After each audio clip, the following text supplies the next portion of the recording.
How's it going, Yankee fans? Welcome back to Fireside Yankees with your boys, Alex and Ryan. Today we're discussing Justin Verlander, who's coming off a Cy Young caliber season. Yankees obviously tried to acquire him last year in a one-year, $25 million deal. Struck out. Houston retains him on a two-year, $50 million deal with a player option for 2023. And Verlander decided to opt out of that contract yesterday. So he's on the free agent market. The Yankees once again have another opportunity to go and land him if they want to go hard into the starting pitching rotation and try to really turn it into one of, if not the best one in baseball. Verlander is still an absolute monster. If you're sitting here saying he's too old, this or that, he just dominated the entire regular season without any problems. And his velocity looked good. His accuracy was pitch perfect. This is a guy that you bring into a rotation. Maybe you give him 2 years, $60 million with a player option for the next season, and you just go into the sunset with him, Garrett Cole, Frankie Montas, Nestor Cortez, and you're looking at other opponents saying, how the hell are you going to beat us if we manage to retain Aaron Judge and our youth steps up to the plate? Verlander's been on a lot of really, really good teams. He's won a couple of World Series in recent memory, and he's a player that ultimately, would change the entire course of this team if they do manage to, bolster other positions as well. So I want to discuss Justin Verlander, what he would bring if the Yankees are legitimately interested in him and if they should be. But Ryan, before we dive into it, how you do today, my friend? I'm doing great. I look at Justin Verlander, as you mentioned, there are a lot of people who are going to sit here and say it's a I've heard this a lot. It's a Brian Cashman or it's a Hal Steinbrenner move to bring in a guy, when he's 40 years old and kind of towards the tail end of his career. And while there is some merit to the idea that, yes, the Yankees had multiple opportunities, twice specifically, to get Justin Verlander. First time was in 2017. That's the one I really I look at and, I'm like, damn, that was a World Series title right there. But in the same vein, the Astros were leagues ahead of the Yankees in terms of pitching development. And Verlander had to take another step as a pitcher in order for him to get better. Who knows if Verlander becomes a pitcher? He was with Houston with us, knowing that we weren't that great with pitching development at the time. And then, last year, the Yankees put together a pretty competitive bid. I would say 1 year, $25 million is, something I would say, yeah, that's a reasonable offer. And, not giving him $30 million coming off Tommy John surgery, I totally understand it. I'm not going to sit here and get on Brian Cashman's case for not, going out and topping 1 year, $25 million. And the Astros matched that offer, gave him a player option, and he took that offer. It's one of those things where it just didn't work out for them. But as for Justin Verlander, he got better throughout the season. His strikeout rate got significantly better. It looked more like what he was, before Tommy John. In his first 14 starts, he was only striking out 24.3% of batters. The ERA was still pretty good. It was a 2.2 ERA. And, in some respect, you could have said, hey, he's getting a little lucky. The FIP and the XFIP suggest he's more so a better 10% better than league average, while the ERA suggests he's almost 50% better than league average. But then he goes on this tear at the end of June that he just absolutely dominates. He goes out, he strikes out 31.5% of batters. If we want to even try to shorten that sample a little bit and go from July 16th to the end of the season, his final 12 starts, he struck out 32.6% of batters, only walked 3.7. His FIP was actually lower than his ERA was. His peripherals looked a lot better. Verlander dominated more. The plate discipline numbers, guys were swinging and missing more. Guys were chasing more. It looked like Justin Verlander had kind of clicked in a sense. And I think that his fastball got a lot better throughout the season. I look at Justin Verlander and I say, okay, he's not someone that finished poorly on his season. That's something that would have concerned me. The velocity dropping off a little bit, the swings and misses going down a little bit, the command getting worse. His walk rate got better. His strikeout rate got better. He allowed fewer barrels. He was getting hit less hard. His hard hit rate went down. His average exit velocity went down. His home runs per 9 went down. He only gave up 1 home run over his last 12 starts. I mean, this is a dominant pitcher. I know a lot of people are also going to point to the postseason resume, and I look at that and I say, look, I know the World Series resume is lackluster. He only has 1 win in the World Series. I believe he's 1-6 or 1-7. But ultimately, for me, the past is the past. This is a guy who's clearly a different pitcher. This is a guy who's different than what he was in Detroit. This is the best version of, I think Houston Justin Verlander is the best version of Justin Verlander in his career. I don't think that's debatable. The dude has a 2.33 ERA in his career with Houston since 2018. And if you expand that to 2017, it gets even lower. Justin Verlander and Garrett Cole, put those two together and ask yourself, a lot of people are going to say the offense, you're just going to bring back Benintendi and Rizzo and Judge and call it a day. Sure. Yeah, I'll call it a day with those guys. If Frankie Montas is your 5 and either Luis Severino, Nestor Cortez are your game 4 starters, ask yourself, do you really care if Andrew Benintendi's leading off? This team could be a league average offense in the postseason, and they're going to stomp everyone on their route on a way to a World Series. When you have elite pitching like that, you can make some sacrifices. And I still think the offense is still going to be pretty good if they just bring back the guys they had last year and infuse some youth.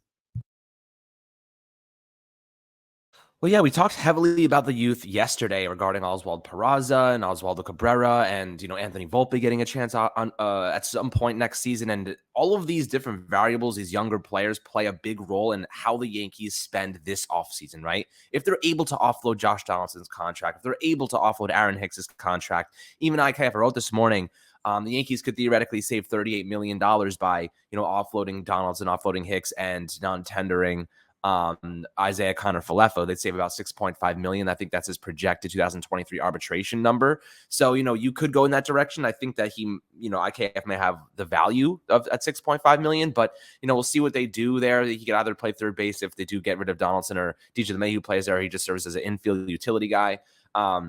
A lot of different opportunities for this Yankee team, but the reliance on the youth, I think, puts them in a position where they can succeed long-term. Look, you can spend money. Money is not a problem for the Yankees, right? They can spend money, but they got to stop giving up all their prospects for players to try and win now. You know what I mean? There's a huge narrative or flaw in their logic that suggests that the Yankees can't use their youth to win championships right now. They've been selling on all of their prospects, whether it be Wesneski, a Waldichuk, even JP Sears was a nice little piece there.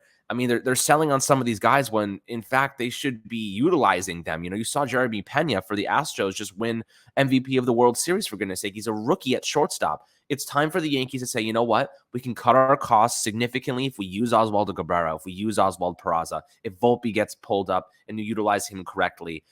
They can really just maximize where they're spending their money. And good players help each other, right? Like Aaron Judge is a leader in that clubhouse. He helps all those young guys.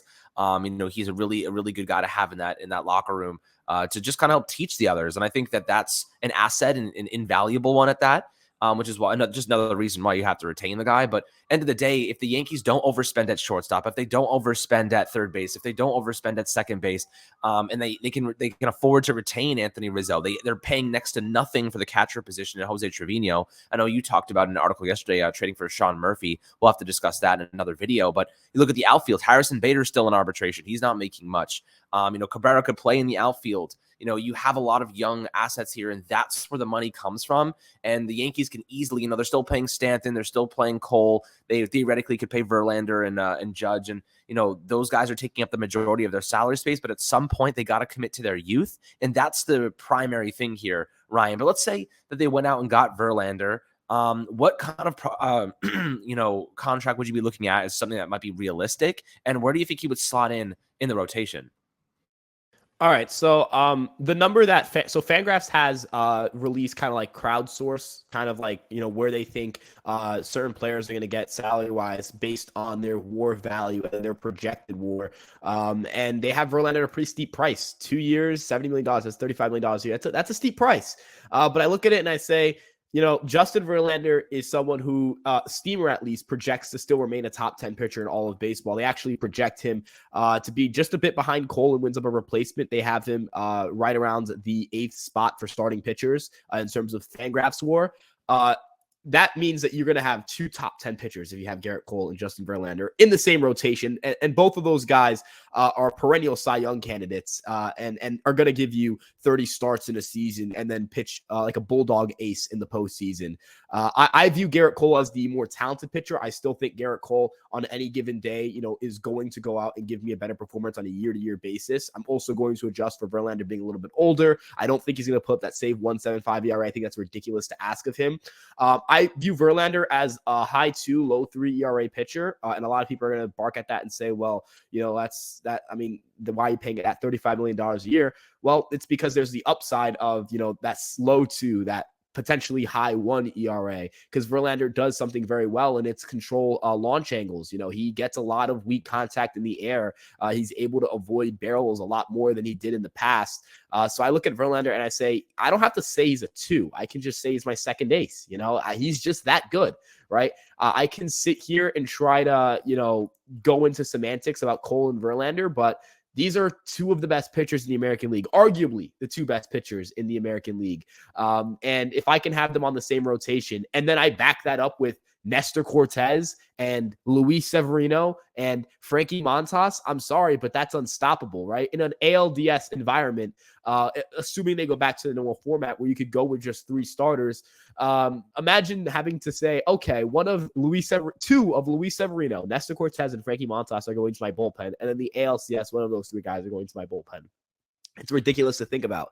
All 5 of those guys could go out and have all-star campaigns. All 5 of those guys would be considered candidates to win an American League Cy Young. You could argue the least talented of those guys is the guy in Nestor Cortez who just led your team in ERA and wins above replacement. You could argue the most, you could argue the most, the guy with the most upside. Are you going to say Severino can't have that argument to have the most upside in the rotation with his great slider and great velocity? Because you argue Montas doesn't have elite upside with his great velocity and his great splitter. And then obviously Verlander and Cole. I mean, the upside is this team goes out and has the best rotation we've ever seen in our lives. And I think that needs to be recognized. Pair that with last year's offense, assuming Benintendi and DJ don't get hurt, and you infuse Peraza, as you mentioned, with the youth. That's cost-controlled talent, and these guys are good players. These are talented players. You don't just become a top prospect by being, by just putting up minor league numbers. If it was that simple, Chris Giddens would have been a top 20 prospect in all of baseball, right? Your talent level actually matters, right? How you get to that production matters. Your age, your tools, all those things matter. So it's not like guys are just throwing darts at a board and saying, this guy's a top prospect, this guy's a top prospect, that guy sucks, that guy sucks. No, there are models that go into it. There are projections that go into it. Projections love the Yankees youth. They have both Cabrera, Peraza, and Volpe as all above average hitters for the 2023 season. As you mentioned with Harrison Bader, cost control talent right there. He's an elite defensive center fielder, and I still think the power upside's there. He mentioned on MLB Network he couldn't really go on his back foot when he first played in 2022 because of his injury. And then the postseason, he got into it a little bit more, and we saw the power output. He matched his regular season home run total in the postseason. So the offensive upside, the offensive talent is still very much there. I think the only hitter I would say is definitely not going to have better than league average offense is Jose Trevino, who happens to be the best defensive catcher in the sport in the most valuable defensive position. So this position player group is very deep. This position player group could get better if the young guys play better. Austin Wells is still not too far away. You have Andre Chaparro, Elijah Dunham. These are good, solid hitters who could come up and provide in any situation. Everson Pereira as well. The Yankees have the cost control talent in the position player side of the ball. They are not very deep pitching wise in the farm. So go out and splurge. Verlander doesn't have a qualifying offer attached to him. Verlander is a proven guy. Verlander is going to make you the best rotation in baseball by far. And before people get all worked up about the age, the guy didn't get worse last year. The guy's velocity actually went up a couple ticks. So I don't really see where the concern is. You can get all bent up out of shape because the Yankees didn't get him before, but don't you think it's arrogant to say, well, the Yankees didn't get him before, so we shouldn't get him now? That's arrogance. That's not admitting you made a mistake. Why can't the Yankees go out and admit they made a mistake by signing him? Why? Why can't we just be open to this? The Yankees are being linked to the American League Cy Young, and we're going to have a debate about whether the Yankees, is this a good thing or not? It's a great thing. You can never have too much pitching. It's a strength for you, starting pitching. Make it more of a strength. Make it all-time great. Make it that in 30 years, I'm going to sit back and I'm going to tell my kids, there was a time where the Yankees had the 2 best pitchers in the American League on the same rotation. There's a time when the greatest rotation of all time was my New York Yankees in 2023. So I don't want to hear, I don't want to be linked to Justin Verlander. You don't want to win then. I want to win. So I want to be linked to every great player on the free agent market. Yeah, well, that's definitely an energetic, game plan for the Yankees. And I'll tell you what, they have the money to do this, guys. This is a team with unlimited resources. You look at Steve Cohen, the billions of dollars he has, and it's like the Yankees are equally as aggressive, and they always have been. And it would just be unfortunate if they were unable to put their best foot forward and spend what they need to put together a World Series caliber team. If they retain Aaron Judge, they go get Justin Verlander, and they buy back the fans will repay them. The fans will repay the Yankees. And I kind of stand by that. The Yankees being really good is just good for baseball in general. It gets everybody involved. The Yankees have the biggest fan base, and it's not even close. This is a team that, you garner the attention of people around the world, and they spend money on this team if you're competitive. And I think the Yankees know that. And Aaron Judge is a cash cow. You know what I mean? He's a guy that brings in a ton of money to this organization. I think, that's a big one to point out. And then, Verlander, you secure the best rotation in baseball, and you're making moves. And I think that's kind of the ideal situation. But again, we'll see if Justin Verlander wants to come to the Yankees. Now, Garrett Cole, maybe he's buddies with him. Maybe he's a guy that might be able to swing his decision. So we'll see how they proceed here. I would be very surprised if the Yankees didn't try to make a move. I mean, they offered him $25 million, the same exact deal essentially, except they didn't have the player option for last year. So we'll see what the Yankees do here. I'm very curious to see if they're interested in how much they push for the contract of Verlander and what type of deal he's really looking for. Always curious about that. But let's hear your perspectives in the comments below in the YouTube comment section. As always, my friends, make sure to like and subscribe. We'll catch you guys on the next Fireside Yankees episode.